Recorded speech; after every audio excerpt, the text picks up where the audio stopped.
রাজনৈতিক মঞ্চে যারা ওঠেন, যেসব নেতারা খুব জ্বালাময়ী বক্তৃতা দেন, আমি তাদের মতো কেউই নই। আমি একজন খুব ছাপোষা সাধারণ মানুষ। সবসময় ছোটবেলা থেকেই বাড়ি থেকে শিখিয়েছে যে ওই যে পুলিশ কাকু যাচ্ছে, ভয় পাও। তো আমি হচ্ছে সেরকম একজন মানুষ যে পুলিশ দেখলেই ভয় পায়। এখনো যখন সিগনালে পুলিশ দাঁড়িয়ে থাকে, যদি সামনের দিকে হেঁটে আসে, মনে হয় যেন আমার গাড়িটাই ধরতে আসছে, কিছু একটা আমি ভুল করে ফেলেছি। তো আমি একদম সেরকম মানুষ। আর এখন কিছু বললে পরেই যেটা সবার প্রথমে হচ্ছে যে কিছু না বললে আমি তৃণমূল, কিছু বললেই হচ্ছে আমি রামবাম। এরকম একটা আলাদা করে ভাগ করে দেওয়া হচ্ছে।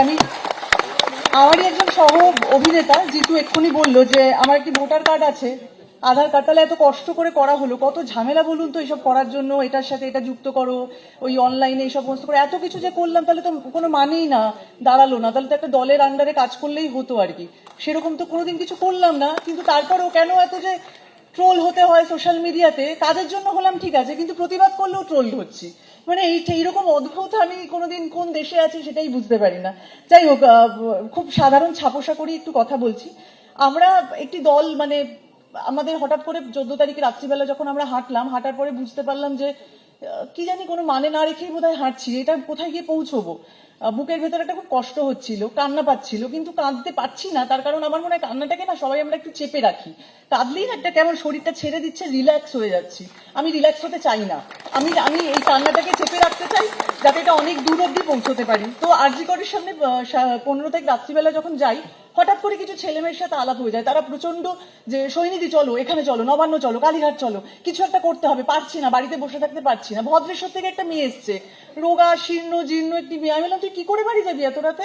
আমাকে বলছে আমি জানি না সৈনিধি, আমি বেরিয়ে চলে এসেছি এত রাত্রিবেলায়, কিন্তু আমার বাড়িতে থাকতে ইচ্ছা করছে না, আমার মনে হচ্ছে যে কোথাও একটু যেতে হবে, কি করব বলো তো, বুঝতে পারছি না। তো আমরা আমরা তিলোত্তমা বলে কি আমাদের একটা জায়গা হয়েছে আর কি, সেখান থেকে আমরা নিজেদের মতো পোস্ট করছি, কি করব বুঝতে পারছি না। তো সংশয়, ভয়, আবার এই দেশেই থাকতে হবে, এই রাজ্যে থাকতে হবে, কাজ করে খেতে হবে, খুব মনের মধ্যে ভয় হচ্ছে আর কি। তো আমরা তিলোত্তমা বলে গ্রুপে আমাদের একটা লেখা হয়েছে, তো সেটাই একটু পড়ে আপনাদেরকে শোনাতে চাইছি। আমরা বিচার চাই, আমরা এই জঘন্যতম অপরাধের বিচার চাই, কিন্তু কার কাছে চাইবো এবং কোন পদ্ধতিতে চাইবো বুঝতে পারছি না। আমরা সাধারণ ছাপোষা মানুষ, তাই আমরা শুধু চিৎকার করেছি, নইলে চুপ করে থেকেছি। আমরা দেখেছি আমাদের নির্বাচিত সরকার অপরাধের ন্যায় বিচার না করে নিজেদের গাফিলতি ঢাকতে দেশের সর্বোচ্চ আদালতের সামনে উপস্থিত। আমরা আরো দেখেছি রাজ্যের শাসক দল নিজেরাই বিচার চাইয়ের দাবিকে প্রহসনে পরিণত করার আপ্রাণ চেষ্টা চালাচ্ছে। আমরা একই সঙ্গে এটাও দেখছি বাকি ছোট বড় রাজনৈতিক দলগুলি অবস্থা বুঝে ঘোলা জলে মাছ ধরতে নেমেছে। আমরা সব দেখছি আর তার মধ্যেই প্রতিবাদ করার চেষ্টা করছি। আমাদের অনেক মতের অমিল আছে, সংশয় আছে, আর আছে ভয়, তবু আমরা পথ ছাড়বো না। আমাদের মনের মধ্যে, মাথার মধ্যে অনেক প্রশ্ন ঘুরছে। সরকারি হসপিটালের ভিতর এমন ভয়ানক কাণ্ড কিভাবে হলো, কারা ঘটালো, ঘটনাস্থলে ভাঙচুর করলো কারা, সঠিক তথ্য প্রমাণের অভাব হচ্ছে কেন, এসব আপাতত সর্বোচ্চ আদালতের বিচারাধীন। তাই মহামান্য সুপ্রিম কোর্ট এবং সিবিআই এর কাছে তিলোত্তমার নৃশংস হত্যা এবং ধর্ষণের মামলার বিচার চাই যত দ্রুত সম্ভব। এসব তো লিখেছি, আমরা জানি না কি হবে।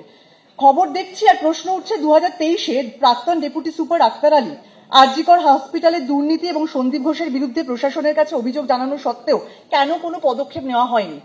সমস্ত মিডিয়াতে যতগুলো চ্যানেল আছে, আমরা প্রত্যেকদিন টিভি দেখছি, রাত্রিবেলায় দেখছি যে আক্তার আলী যে ভদ্রলোক প্রাক্তন ডেপুটি সুপার, উনি সব জায়গায় নাকি গেছেন, মুখ্যমন্ত্রীর দপ্তর অব্দি গেছেন। তারপরে এসআইপি গঠন করা হয়েছে, তারপরেও মানে আমি এই ভাষাগুলো জানতাম না, এই কদিন ধরে এই আন্দোলনের সাথে যুক্ত হয়ে এই ভাষাগুলো শিখেছি।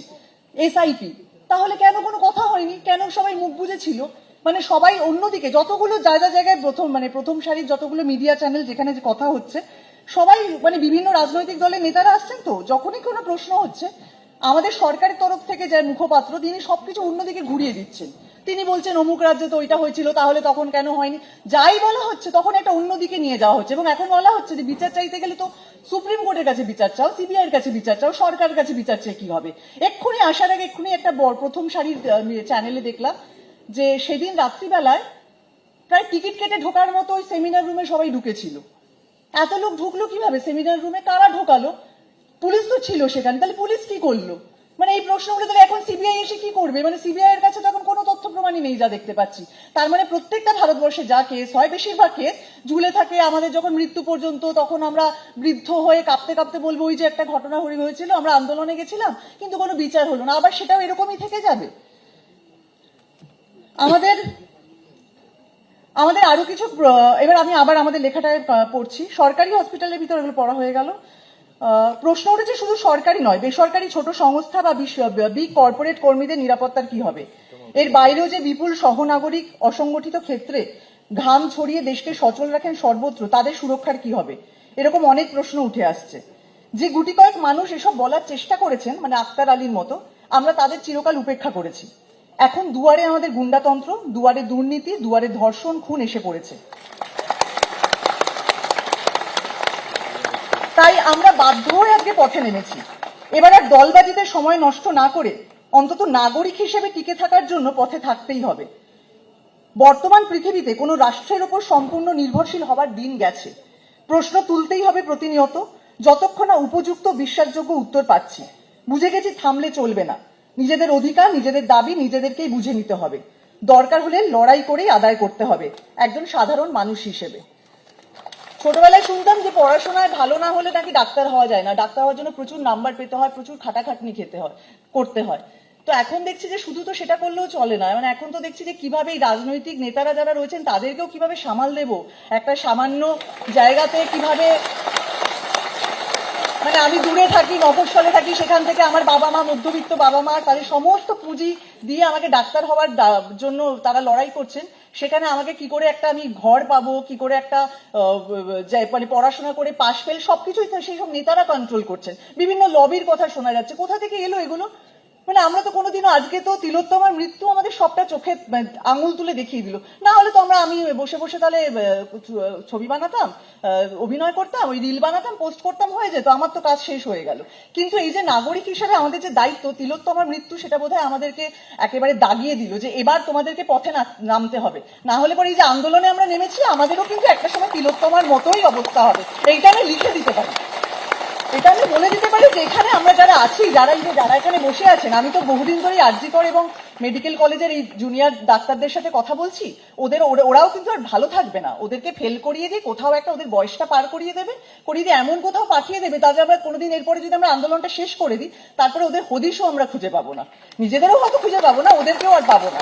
তাই জন্য এখন এইটা কিভাবে সুস্থভাবে চালানো যায়, আমরা 1 তারিখ একটা মহামিছিলের ডাক দিয়েছি। ওই যে বললাম প্রচুর সংশয়, প্রচুর ভয়, কি করব বুঝতে পারছি না, জানি না। ডাক তো দিয়েছি, আসুন সবাই এই আন্দোলন যতদিন চালিয়ে নেওয়া যায়, কারণ তারপরেও আস্তে আস্তে পুজো আসছে, পুজোর হয়তো এতে আমরা এটাই মনের মধ্যে ভয় হচ্ছে যে পুজোর আনন্দে বোধহয় আমরা সবাই বোধহয় আস্তে আস্তে সামিল হয়ে যাব। মিডিয়া আমাদেরকে সত্যি কথা অনেক কিছু তুলে ধরছেন, যার জন্য আমরা এগুলো জানতে পারছি, কিন্তু তারপরেও হয়তো মিডিয়াও হয়তো পুজোতে মেতে উঠবে, তখন হয়তো আস্তে আস্তে এই আন্দোলনের যে মূল যে এটা, মানে আমাদের যে শিকড়টা, সেটা বোধহয় আমরা আস্তে আস্তে হারিয়ে ফেলবো। সেইটা আমার একটা মনে ভয় হচ্ছে। সেটাই সবার কাছে অনুরোধ, যেন এই আন্দোলনটা চালিয়ে যাই যতক্ষণ আমরা বিচার পাচ্ছি, যতক্ষণ আমরা একটা সুস্থ সমাজ পাচ্ছি, যেখানে দুর্নীতি মুক্ত একটা সুস্থ সমাজ, যেখানে সিন্ডিকেট রাজ, হেলথ সিস্টেম, আমাদের কি বলে এডুকেশন সিস্টেম, সবটাকে নষ্ট করে রেখে দিয়েছে। কোথাও আমার রিসেন্টলি বিয়ে হয়েছে, আমি আমার হাজবেন্ডকে বললাম যে মা হব, কোন দেশে মা হব, সন্তানকে নিয়ে এসে এই দেশে রেখে দিয়ে যাব? আমি চাই না এইরকম দেশে মা হতে। আমি আমার সন্তানকে এই দেশে দুর্নীতি যতক্ষণ আছে